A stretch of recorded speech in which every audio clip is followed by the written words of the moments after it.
America seems to be a very serial killer obsessed place. Just take a look around Netflix or search for serial killer documentaries on YouTube.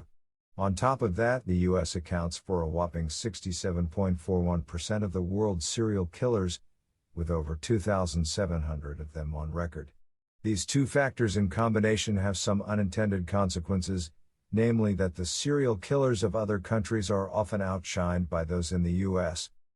One example of this is a Pakistani serial killer by the name of Javed Iqbal, who has hardly garnered any attention at all in the media and even on the internet. Is that because Pakistani culture doesn't celebrate killers like others do? Is it because he was simply too far removed from Western culture? Whatever the reason, the man was particularly brutal, well beyond the depravities of the average American serial killer. Here is the story of Javed Iqbal, told in 10 parts. Number 10. History. Little is known about the early life of Javed Iqbal, the brutal Pakistani serial killer who would end up claiming a terrifying amount of lives that would make Ted Bundy blush. It is generally believed that Iqbal was born in 1956. But even that fact is uncertain, with some sources saying 1961. He was one of 4 boys and the 6th child in his family, and his father, Muhammad Ali Mughal, was a trader and at least decently wealthy. In 1978, he was enrolled at Islamia College and started up his own business while in college. His prosperous father bought a pair of villas, where Javed Iqbal would own and operate his steel recasting business. Outside of this, very little information is known about the man who would go on to become one of the most nightmarish killers the world has ever known. Number 9. 100 Children. What makes Javed Iqbal stand out among other serial killers was not only the fact that he committed his crimes in Pakistan, a nation which yields an extremely small number of serial killers, but also his very high and unusual body count. Javed Iqbal killed exactly 100 children, not one more or less but exactly 100, and he did that for a reason. Iqbal would later go on to boastfully tell the authorities and interviewers that he could have easily killed 500 or more children, but he stopped at 100 because that's what he'd promised himself that he would kill, exactly 100 children, and he wanted to keep his promise to himself. Once the twisted serial killer hit his mark, he would give up killing, which hints at how cold, uncaring, and calculated of a man Iqbal was. Number 8. Accusations. All of the warning signs were there, and for the most part, everyone seemed to ignore them. After Iqbal's business life took off, accusations of rape, sodomy, and other sexual crimes would be lodged against him, but he managed to avoid arrest and jail time, for the most part. He was conducting sexual assaults hidden away in the shadows of Pakistan, right under the noses of the authorities. One charge finally would stick, and Iqbal was sent to jail for an unknown length of time for a rape for which he was convicted, though he professed his innocence. Number 7. Fantasies. Javed Iqbal would later say that he had fantasized about murder for a long time, since childhood. However, he developed a tremendous urge to kill after being released from jail. His mother had died during his incarceration, and he also felt he'd been brutalized by the police. Javed and his mother were extremely close, and her death set him into a firestorm of rage and anger at the world, which he would take out in the absolute worst of ways.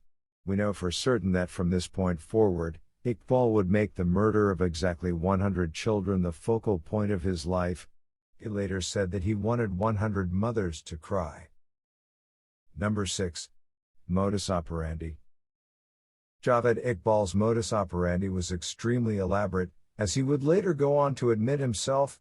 At some point, Iqbal set up a new business, a video game arcade, which would prove a fertile grounds to commit just the type of murders he intended. All he needed was a clever ruse, and clever ruse he did dream up. In a twisted and dark game of cat and mouse, Iqbal would offer young boys tokens for the video games at a discount or sometimes for free. He would drop some money onto the floor and wait, watching for a boy to pick it up. Then at some point he would declare that his money had been stolen and search everyone. Then he would take the thief who'd picked up the money into a back room and rape him. Apparently, on occasion, he would feel bad and let the would-be victims go, even giving them the money back. Other times, they'd be taken to his villa, where they'd be strangled.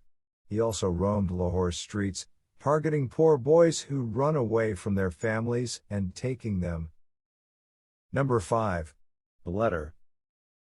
At some point in December 1999, Javed Iqbal decided to pen a letter and tell of his crimes in detail, sending it to both the police and the local newspaper.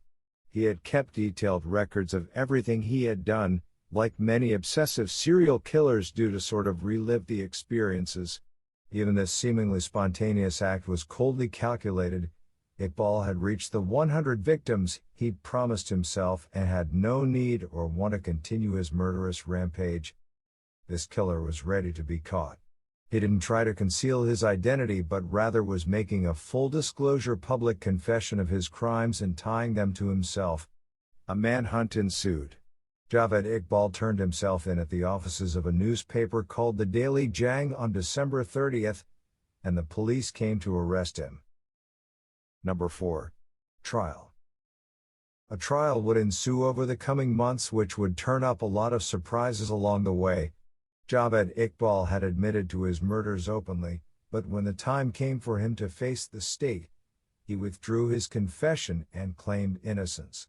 Iqbal claimed he was not guilty of the 100 murders he'd already confessed to in writing.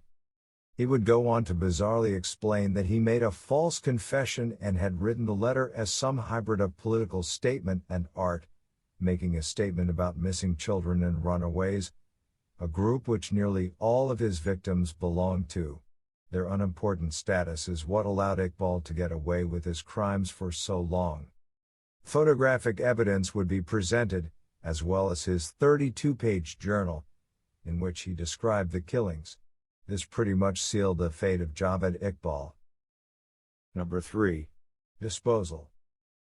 The records that Iqbal had kept would also come out as evidence during the trial, showing step by step the process used to murder the boys whom this raving madman claimed as his victims, and dispose of their bodies. He had written detailed descriptions of how he'd used vats of hydrochloric acid, the same acid that Jeffrey Dahmer used to dispose of the bodies of his victims, to eat away at the remains of each kill. Furthermore, 2 vats still containing human remains were found by police, further damning Iqbal at trial.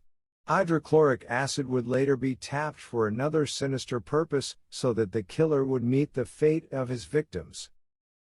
Number 2. Accomplices. It's rare that serial killers act in the company of others, but this was the case with Javed Iqbal, who had not just 1 but 3 accomplices total. The mastermind behind one of the most brutal cases of murder in history didn't do it without help, but he didn't recruit grown, adult men who could possibly turn him in. He needed people who would fall under his dark sphere of influence. He found that in runaway teenage boys, not unlike the ones he killed. Sajid Ahmed was just a 17-year-old boy but was Iqbal's main accomplice nonetheless. 2 other youths were named as accomplices as well, and all 3 were brought to trial for the killing of 100 boys. Mohammed Nadeem, age 15, would be found guilty of 13 murders and receive a sentence of 14 years for each murder, for a total of 182 years. Mohammed Sabir was only 13 years old upon sentencing and received a total of 63 years in prison for his deeds. Number 1. Conviction. Javed Iqbal was found guilty, just like his accomplices. The authorities weren't playing around, and it was ruled that Iqbal should die.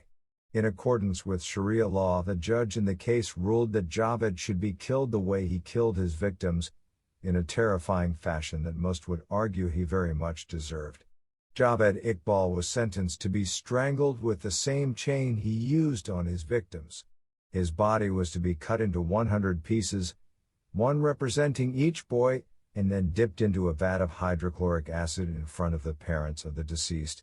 But this is a fate that Javed Iqbal would never live to see, not because the Pakistani authorities halted it, though they criticized it, but because of the actions of Iqbal himself. On October 8, 2001, Javed Iqbal and his main accomplice, Sajid Ahmed, committed suicide in their shared jail cell while awaiting their fate. There was some question as to whether the duo really committed suicide or if the guards were so filled with disgust that they killed the two themselves, but this is mere speculation and a question that the world will likely never have an answer to.